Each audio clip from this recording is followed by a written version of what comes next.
제가 일본 동지사 대학에 있었습니다.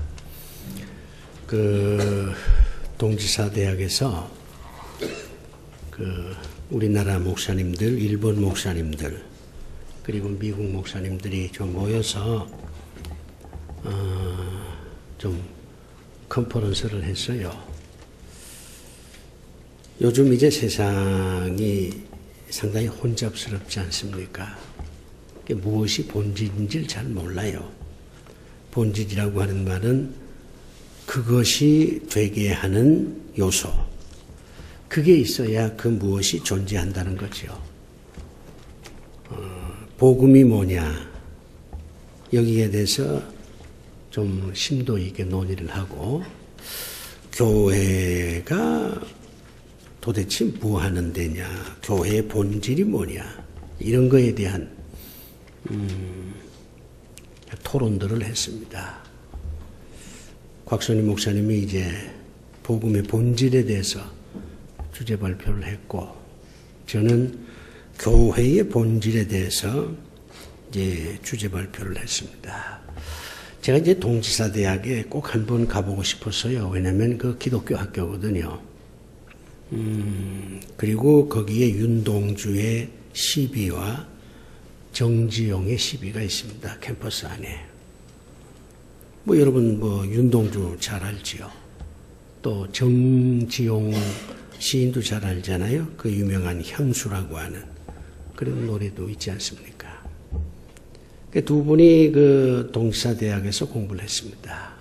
돌아가고 난 다음에 거기에 시비가 이제 세워졌는데 한 번 가서 좀 보았으면 하는 그런 생각을 평소에 갖고 있었는데, 마침 이번에 동지사 대학에서 회의가 있어서 아주 정말 의미 있게 잘 다녀왔습니다. 일본도 눈이 많이 오더라고요. 뭐 동경은 뭐 눈이 너무 많이 와서 교통이 다 마비가 됐어요. 하네다 공항에서 비행기가 못 떴습니다. 저는 오사카 공항에서 비행기를 탔기 때문에 어제 서울에 잘 도착을 했습니다. 이 컨퍼런스 하는 동안에 제가 아주 참 감동적인 얘기를 하나 들었어요. 그 일본인 교회에서 있었던 얘기인데, 작년 8월에 전교인 수련회를 어느 강가에서 했답니다. 저희 교회도 그 초창기에는 그 동해 안에서 전교인 수련회를 많이 했어요. 그런데 이제 뭐 참여하는 분들 숫자도 점점 줄고 경비도 좀 많이 들어서 중간에 그만두긴 했는데, 전교인이 이제 어느 강가에 이제 수련회를 갔습니다. 이제 수련회 가면은 어린아이들 통제가 잘 되질 않습니다. 그 중에 이제 그 중학교 다니는 아이가 가지 말라는 그곳까지 헤엄쳐 가다가 익사를 하게 됐어요. 그랬더니 그 교회에 중고등부 남자 집사님이, 물론 일본인이죠, 그 살려내려고 물속으로 뛰어들었어요. 그리고는 그 아이는 살려내고 본인은 익사를 했습니다. 뭐 수련회가 아주 울음바다가 됐죠. 교회에서 장례를 잘 이제 치러줬습니다만은 그 미망인 마음이 얼마나 참 마음이 아프겠습니까? 장례식 끝나고 난 다음에 이제 목사님이 저 위로를 좀 하려고 이제 신방을 갔는데 없어요. 아들 하나 딸 하나 이제 있는데 애들도 없고, 그럼 한 주간 동안 얼마나 교회가 그 힘들었는지 이제 모르지요. 온갖 상상을 다 하는 거예요. 왜 일본 사람들이 자살을 잘해요? 그러니까 이 미망인이 아이들 다 데리고 자살한 것일까? 뭐 별의별 이제 그 추측들을 다 하는데, 주일날 되니까 이 미망인이 애들 데리고 왔어요, 교회에. 이 교회가 얼마나 참 안도를 했는지. 예배 마치고 난 다음에 이 미망인이 목사님 좀 만나 뵙겠다고 제 방으로 왔어요. 이 목사님이 좀 미안하다. 그야말로 목사님이 아주 용서를 해달라. 이렇게 이제 빌었는데, 이외로 그 미망인이 말이요, 편안한 그 목소리로 괜찮습니다. 그렇게 얘기하면서 제가 이제 일주일 동안 아이들 데리고 여행을 했대요. 여행을 하면서 죽은 남편도 생각을 하고 앞으로 어떻게 살 것인가 이런 것도 생각을 하고 처음에는 원망도 되고 내가 괜히 예수 믿었구나. 그 미망인이 먼저 믿고 남편이 그 다음 따라 믿었단 말이에요. 내가 믿지 않았으면 남편도 안 믿었을 것이고 그러면 이와 같은 불행한 사건도 생기지 않았을 텐데 남편한테 미안한 마음도 있고 본인도 자책을 하고 그랬는데 나중에 점점 생각이 바뀌더라는 거예요. 기왕에 남편은 돌아가셨고 그 죽음을 헛되게 하면 안 되겠다. 이런 생각이 들더라는 겁니다. 그 죽은 남편을 생각해서라도 더 열심히 신앙생활을 해야 되겠다. 이런 그 생각을 이제 하면서 돌아왔다는 겁니다. 그러면서 목사님 보고 이제 부탁이 하나 있다는 거예요. 목사님이 무슨 부탁이라도 제가 드릴 수 있는 거라면 다 들어드리겠습니다. 말씀하십시오. 그랬더니 그 미망인이 하는 얘기가 우리 세 식구가 여행을 하면서 돌아올 때 내 아들이 그러더라는 거예요. 그 아들이 이제 고등학교 2학년짜리인데 어머니 보고 어머니 나 신학교 보내주세요. 아버지의 죽음을 헛되게 하지 않으려면 내가 신학교에 가서 목사가 돼서 아버지와 같은 일을 제가 계속하겠습니다. 그 고등학교 2학년짜리가 신학교 보내달라는 겁니다. 일본에서 신학교 하려면 상당히 그 경비가 많이 듭니다. 이 어머니가 아들 신학교 보내는 건 본인이 원하면 괜찮은데 경제적으로 어려움이 많단 말이에요. 그래서 목사님한테 내 아들이 신학교 가려고 하는데 좀 도와주십시오. 그렇게 부탁을 하는 거예요. 목사님이 알았습니다. 제가 돕겠습니다. 그렇게 약속을 했다는 거죠. 그 목사님이 나한테 그 얘기를 쭉 해요. 그러면서 이 아이를 도울 수 있는 길이 없겠습니까? 근데 제가 한국으로 보내라. 고등학교 졸업하고 나면 우리 학교로 보내라. 4년 동안 장학생으로 잘 예우를 하겠다. 그리고 그 대학 안에 기숙사가 좋은 기숙사들이 있습니다. 무료로 기숙사 제공을 하겠다. 졸업하면 한국으로 보내라. 그렇게 제가 이제 말씀을 드렸어요. 우리가 인생을 살다 보면요, 전혀 예기치 않는 불행한 일들을 많이 당합니다. 그런 불행한 일을 당하게 되면 여러 가지 해석을 많이 해요. 내 죄 때문인가?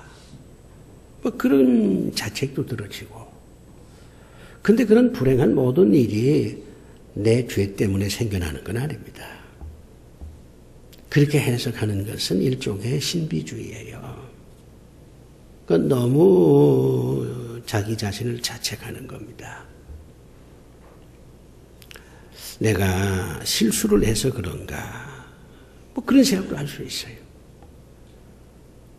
그러면서 이런저런 생각을 많이 하게 되죠. 우리 옛날 그 조상들은요, 그와 같은 예기치 않았던 어떤 시련이나 불행한 일을 당하면 스스로 위로를 하려고 굉장히 애를 썼어요. 그리고 주변에 있는 사람들도 위로해 주려고 많이 노력을 했습니다. 그때 가장 잘 쓰는 용어가 있어요. 그게 뭐냐면 팔자라고 생각하라. 팔자라고 생각하라. 다 이게 내 팔자거니. 이렇게 생각하라는 겁니다. 그러면 마음이 좀 편안해지고 여유도 생긴다. 이런 얘기를 옛날 우리 선조들이 많이 했어요.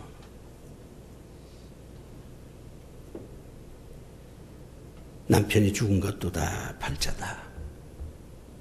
자식들이 도무지 부모 심정을 몰라주고 방탕하게 지내서 어려움을 겪는 거, 아무리 부모가 어떻게 좀 말려도 소용이 없을 때, 야, 이게 내 팔자거니. 이렇게 자기 자신을 치유하는 일을 하려고 애를 썼습니다. 나쁘진 않습니다. 그것도 하나의 방법임에 틀림이 없어요. 체념이지요. 체념은 지혜입니다. 나쁘지 않습니다. 그러나 우리는 예수 믿는 사람들이에요. 우리도 그 불신자들처럼 어떤 불행한 일을 당하게 되면 이게 팔자거니, 이거 다 팔자다, 이렇게 생각하면 안 됩니다.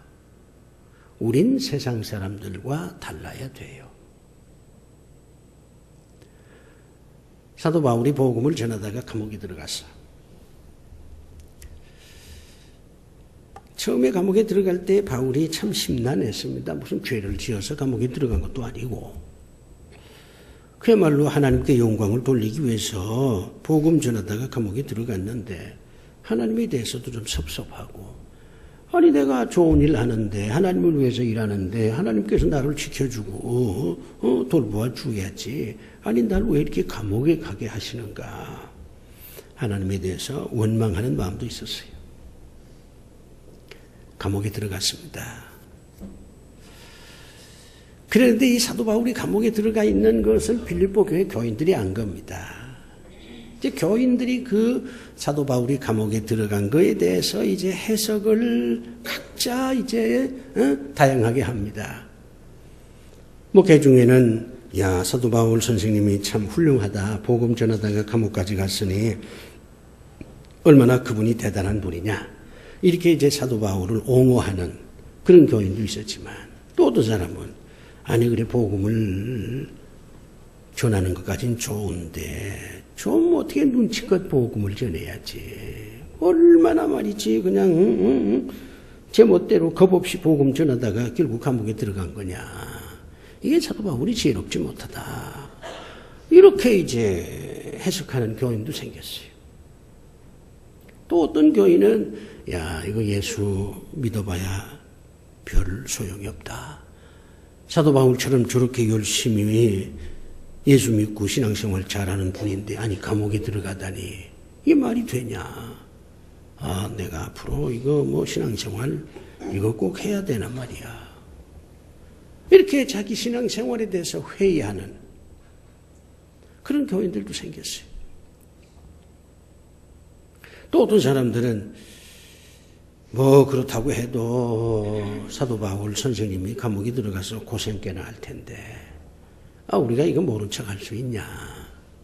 뭔가 좀 대책을 세워야 되지 않냐. 한번 면회도 가야 되고 면회 갈 때에 옷도 한번 해드리고 이거 우리가 가만히 있을 수 없지 않냐. 이렇게 얘기하는 사람도 생기고, 이 교회라는 게요 다양한 사람들이 모였기 때문에 어떤 사건이 하나 터지면 해석이 제각각이야. 근데 해석이 제각각이 되다 보니까 빌립보 교회가 시끄럽게 됐어요.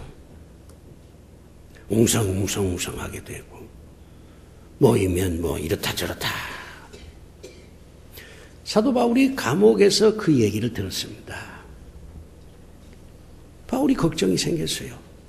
아니 나 하나 감옥에 들어와 있는 거 그 별것도 아닌데, 나도 처음에는 감옥에 들어왔을 때 좀 언짢기도 했지만 감옥 안에 들어와 보니까 거기 죄수들이 많아. 그 사람들 얘기를 들어보니까 참 불쌍한 사람들 많아. 실수로 죄를 지어서 감옥에 들어온 사람도 많아. 가만히 보니까 누명을 쓰고 감옥에 들어온 사람도 많아. 죄를 지었는데 아주 후회하고 내가 왜 그런 죄를 지었을까? 참 내가 잘못이다. 이렇게 자책하는 사람들도 많아. 바울이 생각할 때 이 사람들한테 복음 전하면 그야말로 좋은 열매를 맺을 수 있을 것이다. 이렇게 생각을 해서 처음 들어올 때는 언짢지 않았지만은 막상 들어와 보니까 하나님께서 나를 일부러 감옥에 보냈구나. 감옥에 있는 사람들도 구원받도록 하기 위해서 하나님께서 이렇게 날 보냈구나. 이렇게 해석이 되니까 감옥 안에서 열심으로 복음을 전하는 거예요. 가끔 매도 맞고 먹을 것도 시원치 않지만 내가 보람 있는 일을 한다 하는 그런 긍지가 생긴 거예요. 그래서 지금 이 사도 바울은 감옥 안에서 아주 행복해요. 그런데 감옥 밖에 있는 빌립보 교회 교인들이 동정하는 사람도 생기고 시비 거는 사람도 생기고 또 자기 일 때문에 신앙에 회의하는 사람도 생기고 빌립보 교회가 웅성웅성한다 하는 얘기를 들으니까 사도 바울이 이거 큰일 났구나. 이러면 안 되는데 그래서 빌립보 교회 교인들한테 편지를 써서 보냈어요. 그게 빌립보서예요. 이 빌립보서에 사도 바울이 이런 얘기를 합니다. 너희들 왜 나 때문에 걱정하냐? 나 때문에 걱정할 거 하나도 없다. 나를 동정하지도 말어. 나를 불쌍하게 생각하지도 마라. 난 지금 이 감옥 안에서 굉장히 말이야 기쁘게 살아. 내가 감옥 안에서 가끔 매도 맞지만 그게 무슨 대수야. 내가 감옥 안에서 죄수들한테 복음을 전하는데 죄수들이 말이야 얼마나 복음을 잘 받아들인지를 몰라. 아주 난 이 감옥 안에서 보람 있는 일을 지금 하고 있는 것이야. 그러니 나 불쌍히 여기지도 말고 나 때문에 말이지 그렇게 웅성웅성 하지도 마라. 그러지 마라. 나는 잘 있다. 아주 행복하게 잘 있다. 이렇게 사도 바울이 빌립보 교회 교인들한테 가르칩니다. 왜들 그래? 오늘 본문 내용이 그거예요. 사람은요 자기가 처한 현실에 대해서 어떻게 그걸 이해하고 받아들이느냐 이게 참 중요합니다. 신앙이 뭘까요? 신앙이 뭐예요 도대체?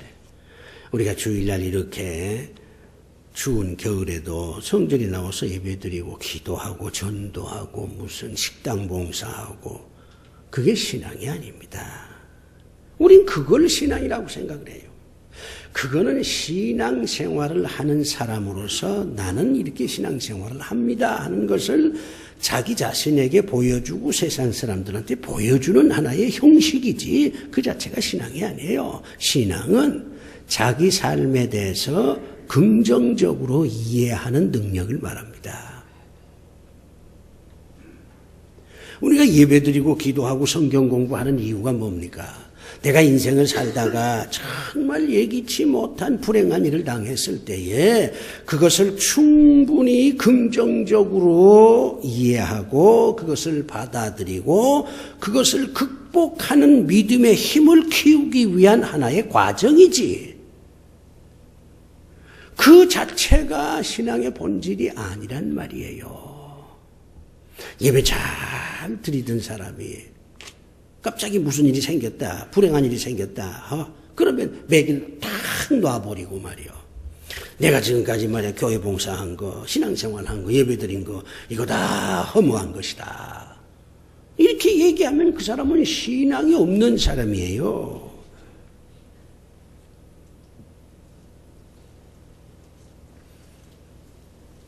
그 일본인 미망인처럼 그 철없는 고등학교 2학년짜리 학생처럼 말이요.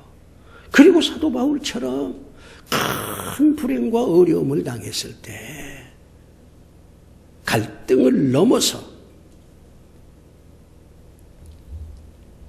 그것을 창조적이고 긍정적으로 받아들여서 그 불행과 어려움을 뛰어넘는 것, 이게 바로 신앙이라 그 말이요.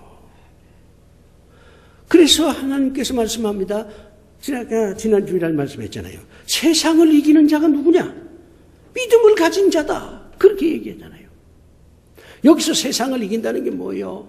우리가 인생을 살다가 겪는 여러 가지 예기치 못했던 불행한 일들, 이게 총칭으로 세상을 의미하는 겁니다.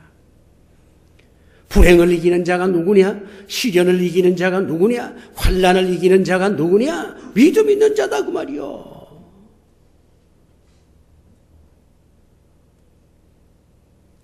네루라고 하는 사람이 있어요. 여러분 다 잘 알지요. 이 사람이 독립운동하다가 감옥에 들어갔어요. 그 네루에게는 딸이 하나 있었습니다. 어린 딸이죠. 그 아버지의 사랑을 받고 싶은데 아버지가 그저 독립운동한다면서 늘 감옥에 들락날락 거린단 말이에요. 이 네루도 독립운동하는 건 좀 좋지만 자기 딸한테 아버지로서 제 역할을 못하는 것에 대해서 늘 미안하게 생각을 하는 겁니다. 어느 날 이 네루가요 딸한테 편지를 썼어요.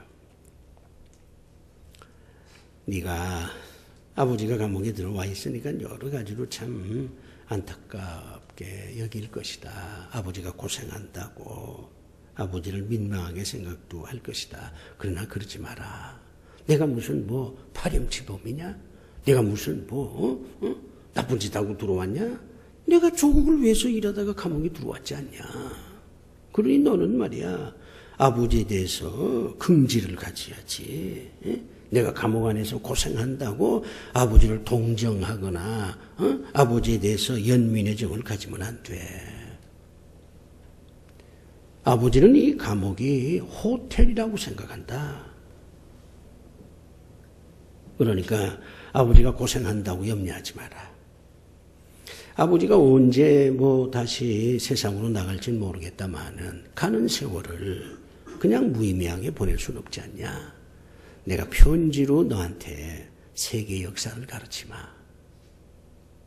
그러니 너는 아버지의 편지를 읽으면서 역사를 배우라. 그리고 그 다음부터 네루가 말이요 자기 딸한테 편지를 아주 주기적으로 매일 보내는데 무슨 바람이 부냐, 눈이 오냐, 추우냐, 더우냐 그런 얘기 일체 없어요. 세계 역사를 아버지가 감옥에서 딸한테 가르치는 거예요. 여러분 생각해 보세요. 딸이 학교에 가서도 역사 공부를 하지.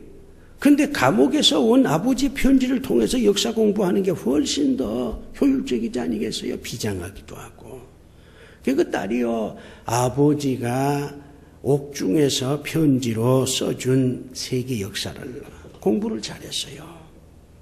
나중에 그 딸이 인도의 수상이 되지 않습니까?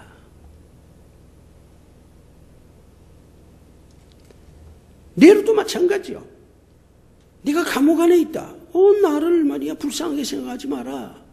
내가 말이야 나라를 위해서 싸우다가 감옥에 왔는데 뭘 나를 말이지 불쌍히 여기냐고. 나 여기 말이야 감옥이라고 생각 안 한다. 나 호텔이라고 생각한다.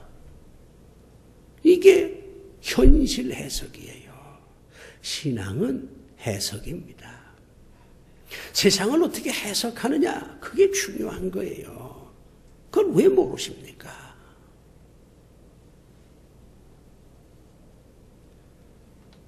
지금 사도 바울이 나 걱정하지 마라. 나 동정하지 마라. 나 지금 감옥 안에서 말이야 보람 있는 일을 내가 하고 있어.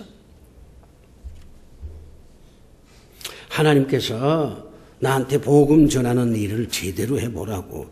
그 감옥에 있는 죄수들도 말이야 구원받아야 되지 않냐? 그러니까 내가 널 감옥으로 보낸 거야. 감옥으로 파송된 선교사라.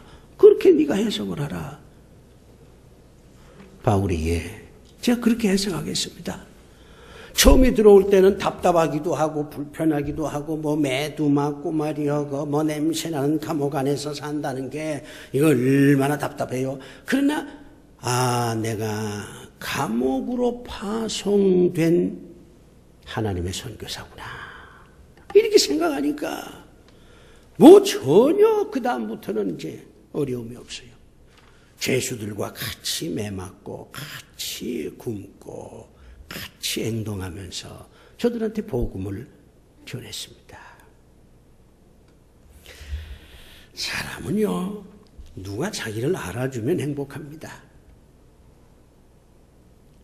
그렇지 않습니까?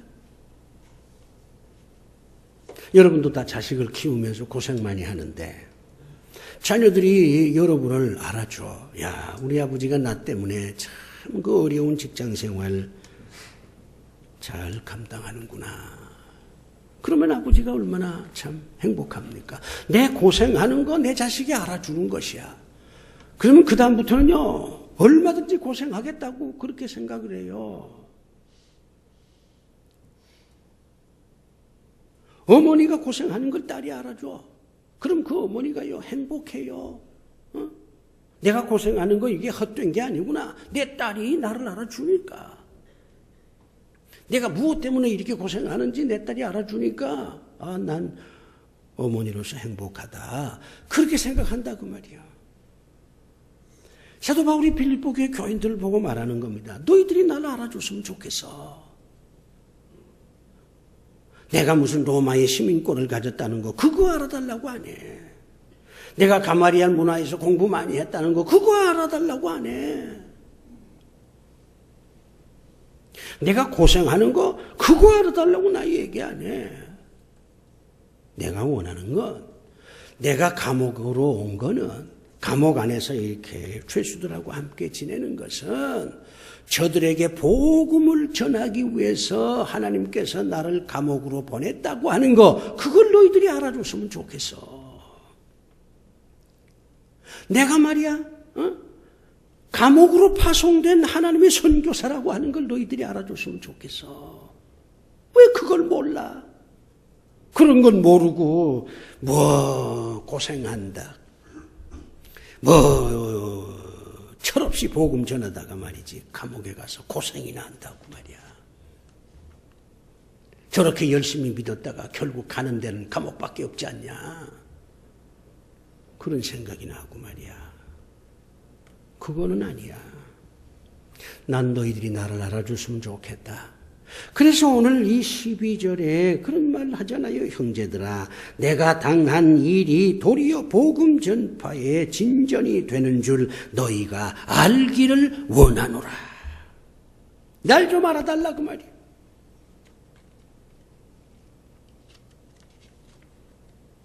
여러분들도 서로를 알아줘야 됩니다. 교회를 위해서 봉사하는 사람들, 교인들이 알아줘야 돼. 여러분이 또 저를 알아줘야 돼요. 아유, 우리 목사님 말이야. 그 늙은 나이에 뭘 또 일본 가느니 필리핀 가느니.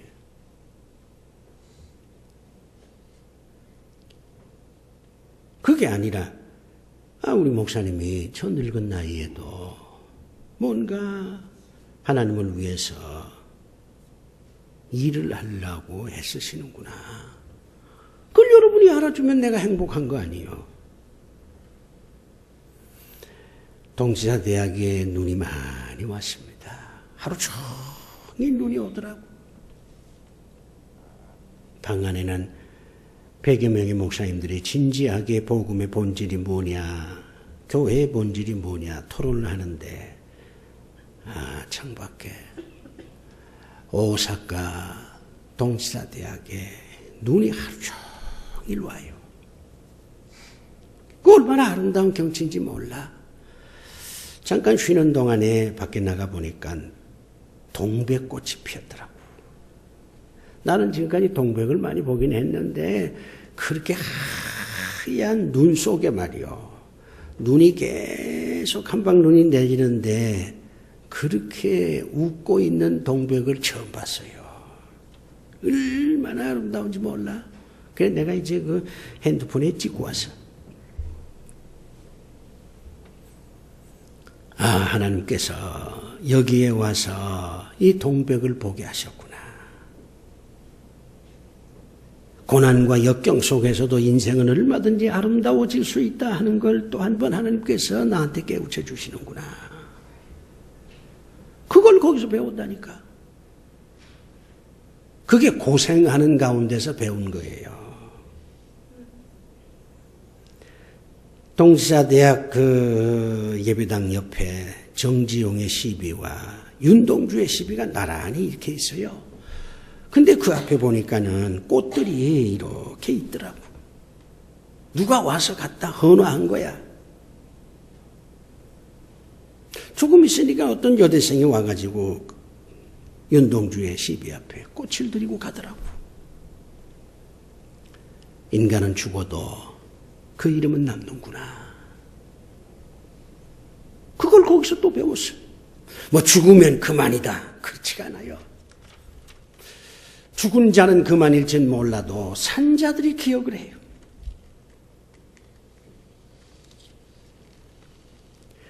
우리가 세상을 살면서 당하는 여러 가지 불행과 역경과 예기치 못했던 그런 비바람을 믿음의 눈으로 바라보면 다 은혜가 된단 말이요.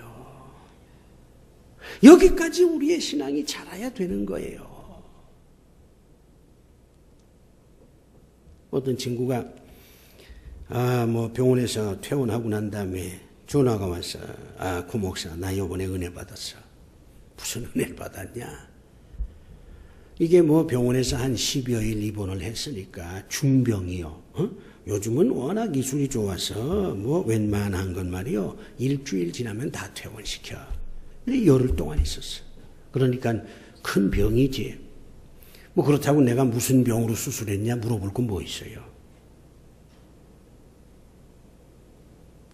뭘 은혜 받았느냐 그걸 물어봤지. 목사가 그걸 물어봐야지. 무슨 병으로 병원에 입원했냐 그걸 물어야 돼. 무슨 은혜를 받았냐고 그걸 물어봐야 돼. 그랬더니 자기가 신앙생활 너 알다시피 나도 한 30년 했다마는 성경을 한 번도 읽어본 적이 없다는 거요. 그랬는데 이번에 병원에 가서